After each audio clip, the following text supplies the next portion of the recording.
Bienvenidos a esta presentación técnica. Hoy vamos a abordar un objeto aparentemente sencillo, pero que esconde un nivel de complejidad industrial verdaderamente fascinante: el lápiz de color. Pensemos que cada año se fabrican más de 14.000 millones de unidades en todo el mundo. Sin embargo, detrás de cada uno de esos cilindros de madera pigmentada opera un ecosistema de manufactura de altísima precisión. Así que, aplicando un riguroso enfoque de ingeniería de sistemas, vamos a deconstruir todo este proceso. Evaluaremos no solo la transformación física de los materiales, sino la optimización tecnológica que se requiere hoy en día para garantizar que esta industria sea sostenible y económicamente viable.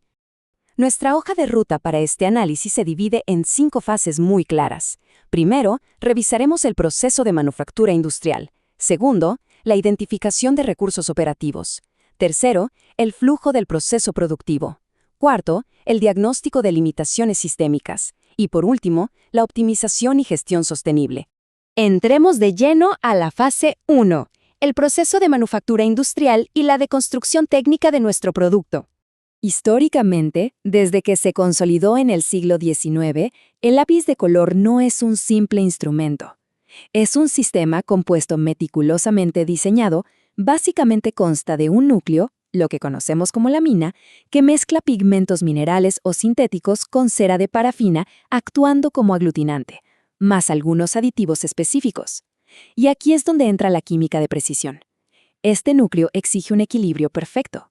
Una desviación milimétrica en la proporción de cera altera por completo la suavidad del trazo, mientras que un exceso de pigmento incrementa drásticamente su fragilidad estructural.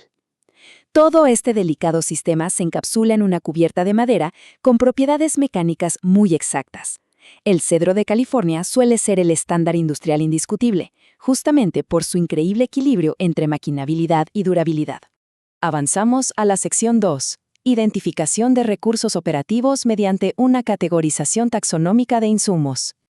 Ahora bien, para comprender a cabalidad cómo opera este inmenso ecosistema productivo, es absolutamente imperativo realizar una clasificación taxonómica de los insumos operacionales. Podemos observar en esta matriz cómo se dividen en 4 pilares fundamentales: los recursos humanos, que abarcan desde operadores de planta y técnicos de control de calidad hasta ingenieros de procesos. Luego están los recursos técnicos, que incluyen toda la maquinaria pesada como extrusoras y fresadoras, hasta tecnologías avanzadas de corte CNC por plasma y software de modelado matemático como R o Solver. Por el lado de los recursos materiales tenemos los pigmentos, parafinas, madera de cedro, adhesivos y pinturas a base de agua. Y finalmente, los indispensables recursos energéticos: calor controlado en hornos, baños térmicos y electricidad de alta precisión. Es fascinante ver cómo cada componente opera bajo una integración estrictamente compartimentada.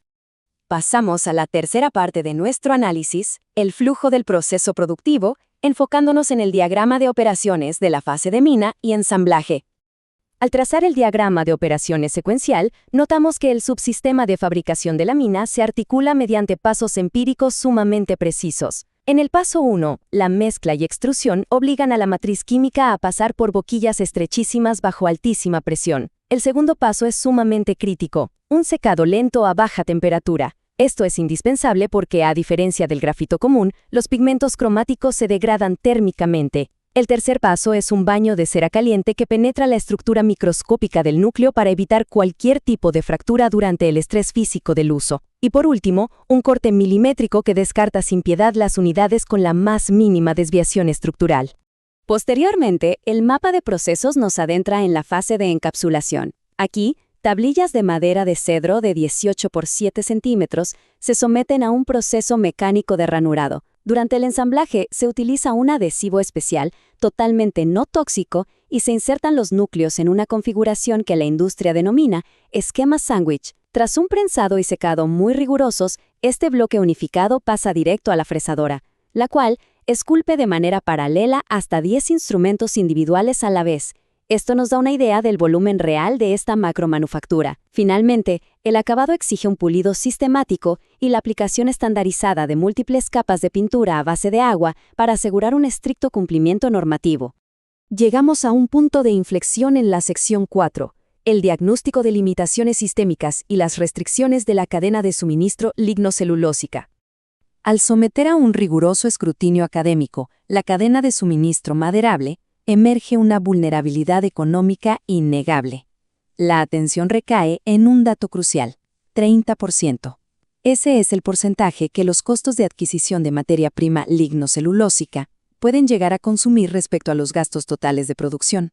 Bajo este pesado esquema económico, cualquier interrupción en el abastecimiento forestal o cualquier ineficiencia en los patrones de corte impacta de forma drástica e inmediata en la rentabilidad industrial de todo el sistema. Lamentablemente, el análisis estructural identifica profundos cuellos de botella ambientales y operativos.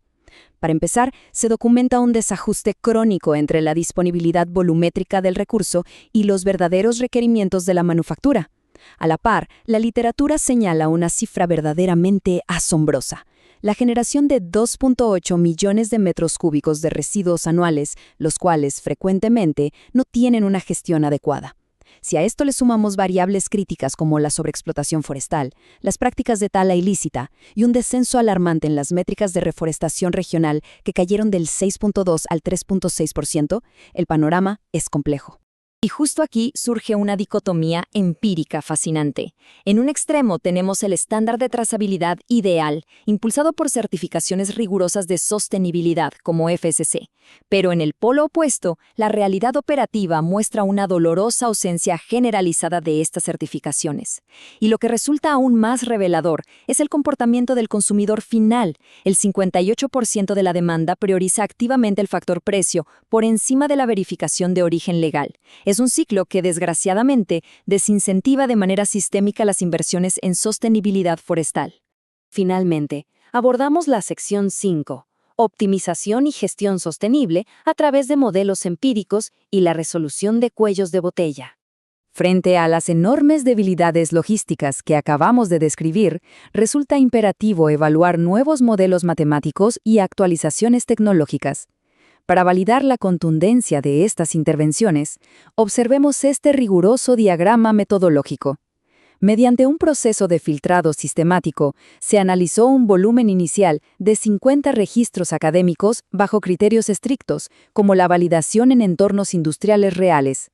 El resultado final destiló 5 estudios empíricos con aplicaciones perfectamente viables para mitigar la pérdida masiva de recursos en la manufactura. De esta evidencia extraída emergen 2 grandes metodologías de optimización. Por un lado, tenemos la programación lineal. Esta herramienta, facilitada mediante programas tan accesibles como el Solver de Excel, permite optimizar el flujo continuo de materiales estableciendo patrones de corte matemáticamente perfectos que previenen el desperdicio. Por otro lado, la teoría de restricciones, impulsada por software de análisis avanzado como R, resulta excepcionalmente efectiva para el diagnóstico de la manufactura discreta. Es decir, permite aislar y resolver cuellos de botella mecánicos específicos en tiempo real. Y la eficacia de estas metodologías es completamente medible y sorprendente.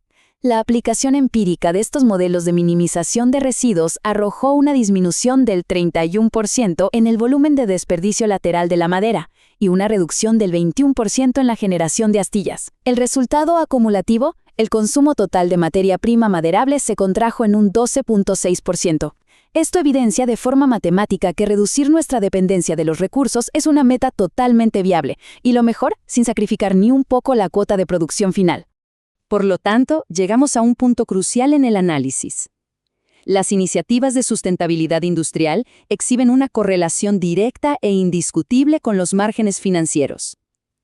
Tras la aplicación de estos algoritmos de optimización, se comprobó un ahorro superior a los $18.800 estadounidenses exclusivamente en gastos de insumos materiales. Esto desmitifica por completo la idea de que la responsabilidad ambiental es solo un gasto añadido. Todo lo contrario, se confirma como un mecanismo probado de retorno financiero. A la par, las implementaciones originadas a través de la teoría de restricciones demuestran el altísimo valor de actualizar el equipamiento técnico.